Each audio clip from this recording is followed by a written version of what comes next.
इब्ने मालिक, अनस इब्न मालिक जो है वो नरेट करते हैं कि एक शख्स रसूलुल्लाह सल्लल्लाहु अलैहि वसल्लम के पास आया, फरमाया या रसूलल्लाह क़यामत कब आएगी?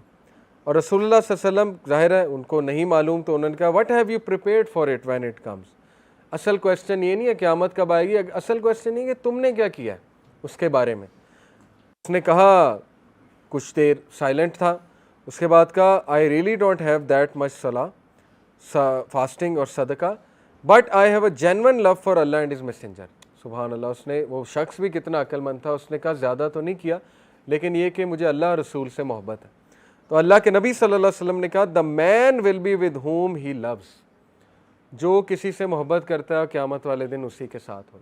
और अनस बिन मालिक कहते हैं कि इस हदीस ने, इस बात ने हमारे चेहरों पे जो है वो खुशी की लहर दौड़ा दी, और इस बात ने हमारे चेहरों को हमारे चेहरे खिल उठे कि हम इंशाअल्लाह रसूलुल्लाह सल्लल्लाहु अलैहि वसल्लम के साथ हों।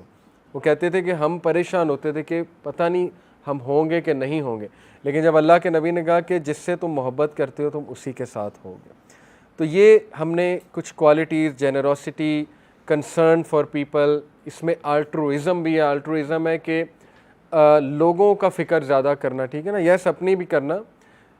वेस्ट की तरफ जाएंगे तो उसमें सेल्फ लव ज़्यादा मिलेगा, क्योंकि उनके एथिक्स हैं इंडिविजुअलिस्टिक, ठीक है ना, उनकी सोसाइटी इंडिविजुअलिज्म पर मबनी है।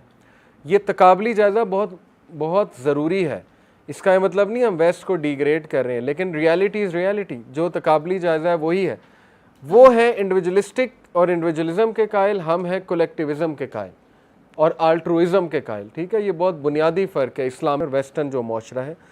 यहाँ तक हम कलेक्टिविज़म के कायल हैं कि अल्लाह के नबी सल्लल्लाहु अलैहि वसल्लम ने कहा कि जिब्राइल मेरे पास आए और नेबर्स के हकूक़ बयान करते गए, यहाँ तक कि मुझे लगा कि शायद इनहेरिटेंस में भी शेयर मिल जाए नेबर्स को। ये है इस्लाम का कलेक्टिविज़म, ठीक है। तो इसको हमेशा आप याद रखें। इसीलिए कभी भी आप गोरे को आइडियल बना के नहीं जो है वो परफेक्ट वो मॉरल सीख सकते, क्योंकि वो पैदावार जो है उन मॉरल्स की है जो कैपिटलिज्म बेस्ड है। ठीक है, उनमें बहुत अच्छे अच्छे इंसान होते हैं, इसका कोई इनकार नहीं है, उनमें बहुत जेन्युइन, बहुत कंसर्निंग, क्योंकि वो भी इब्ने आदम है ना, हज़रत आदम की औलाद है। लेकिन अनफॉर्चुनेटली जो उन्हें सिविलाइजेशन मिली, जो उन्हें पूरा मैकेनिज़्म मिला है, वो कोसों दूर है उस चीज़ से जो नबी सल्लल्लाहु अलैहि वसल्लम की तालीमात है, ठीक है। ये आप याद रखें। तो जेनरोसिटी हमने देखी, हमने नबी सल्लल्लाहु अलैहि वसल्लम की सेल्फलेसनेस देखी, उनका ह्यूमर देखा, हमने नबी सल्लल्लाहु अलैहि वसल्लम की ह्यूमिलिटी देखी, अपनी टीम के साथ मिक्सअप होना, शेयरिंग करना, लोगों के लेवल पे आ जाना, लोगों के उनसे लेवल पे आके बात करना, अपने सहाबियों को गले लगा लेना, ठीक है ना।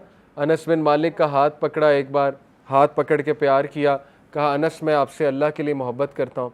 तो हज़रत अनस जो है वो रो पड़े, उन्होंने कहा अल्लाह के नबी मैं भी आपसे अल्लाह के लिए मोहब्बत करता हूँ। तो कहा कि कभी भी ये दुआ मत छोड़ी नमाज के बाद, अल्लाहुम्मा इन्नी अला ज़िक्रिका व शुक्रिका व हुस्नी इबादतिका। सिखानी ये दुआ थी, लेकिन तरीका देख लें क्या था, ठीक है। तो ये आज देखें ना कि हमें ये चीज़ों से ना वो सिखाया जाता है। हमारे मर्दों को ना हमारे कल्चर में सिखाया जाता है कि मर्द होते हैं रफ़ एंड टफ, ना मर्द रोता है, ना मर्द को इमोशन शो करता है, ना मर्द स्माइल करता है। यानी वही चीज़ आ रही है ना, फिर वही वाइफ्स के सामने चौधरी बन के बैठे हुए। रसूलुल्लाह सल्लल्लाहु अलैहि वसल्लम तो जो है वो हज़रत आयशा से मजाक करते थे, नवाला खिलाते थे, खुद मुँह जो है वो उनको अपने हाथ से नवाला खिलाते थे। तो मिक्सअप होते थे, रेस लगाते थे हज़रत आयशा सिद्दीक़ा के साथ। तो ये जो कल्चर है ये सुन्ना का कल्चर नहीं है, ये पता नहीं हमारा कौन सा कल्चर है और ये कहाँ से आ गया है। ये कल्चर हमने चेंज करना है। रसूलुल्लाह ईजी गोइंग थे, अल्लाह के नबी रोया करते थे, मर्द रोता भी है, ठीक है ना, मर्द के भी इमोशंस होते हैं, मर्द के भी जज्बात होते हैं। तो ये सारा हमें मामला रसूलुल्लाह सल्लल्लाहु अलैहि वसल्लम से नज़र आ रहा है। अब क्विकली कम्युनिकेशन की बात करते हैं। अल्लाह के नबी सल्लल्लाहु अलैहि वसल्लम की कम्युनिकेशन कैसी थी, इस पे मैं इंशाल्लाह बहुत डिटेल में आपको एक तो हदीस इंशाल्लाह सुनाऊंगा, कुरान से साबित करूंगा, और कुछ हदीस भी आपको जो है वो सुनाता हूँ। जहाँ तक बात है स्पीकिंग स्टाइल की, तो देखें रसूलुल्लाह सल्लल्लाहु अलैहि वसल्लम को अल्लाह ने गिफ्ट दिया था, और वो उन्होंने ख़ुद कहा, सही बुखारी की हदीस है कि I was sent with the characteristic of expressing many things with few words.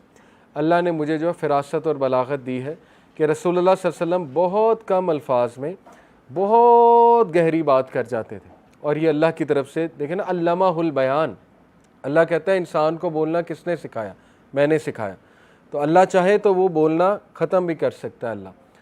तो दैट इज़ आवर लॉर्ड, हमारा रब हमें कंट्रोल कर रहा है। तो खैर, अल्लाह के नबी सल्लल्लाहु अलैहि वसल्लम को अल्लाह सुब्हानहू व तआला ने ये एक बहुत बड़ा एट्रीब्यूट दिया था।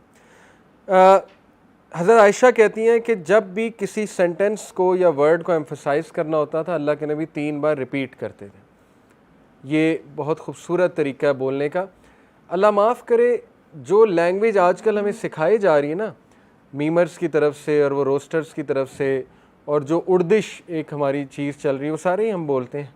लेकिन ये कि पुराने दौर में ना ये लैंग्वेज, इसको समझा जाता था कि ये बंदा बावला है, पागल है।